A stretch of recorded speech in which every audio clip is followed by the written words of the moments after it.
भगवान श्रीकृष्णଙ୍କର मित्र होइकि भी सुदामा एते गरीब काहींकि हेले। गोटिए गरीब ब्राह्मणी वासुदेवଙ୍କ नाम जप करी एवं भिक्षारे मिलिथिबा खुद खाइकि निज जीवन बिताउथिला। एमिति दिन आसिला कि ताकु 5 दिन पर्यंत भिक्षा मिलिला नहीं एवं से पानी पीकी सोई जाउथिला। 6ठ दिन रे दानरे किछि चना मिलिला। से भाबिला कि ता परदिन प्रभु को भोग लगैकि से चना को खाइब। किंतु राति रे तार कुड़िया को किछि चोर आसिले एवं चणार पुटुळीटी को सोना मोहर भावी चोरेइकी नहीं गले। शब्द शुणिकी ब्राह्मणीटी उठीगला एवं तार पाटी रे गाँ लोक चोरटी को धरिबा को गोड़ेइले।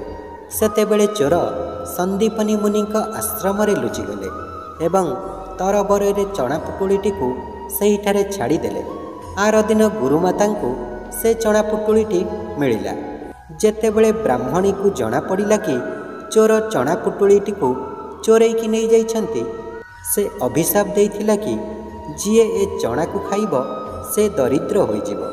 सुदामा और श्रीकृष्ण जेतेबेले जंगल को काठ आनिबा को जाउथिले सेतेबेले गुरुमाता से चना को सुदामा को देले एवं कहिले भोक लागिले दुहे मिसिकी खाइदेब।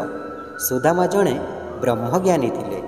चना पुटुळीटी तांको हाथ को आसिबारु तांकु सबु जना पड़ीगला। से भाबिले जे जदि ये चना श्रीकृष्ण खाइदेबे तेबे संपूर्ण सृष्टि गरीब होइजिब।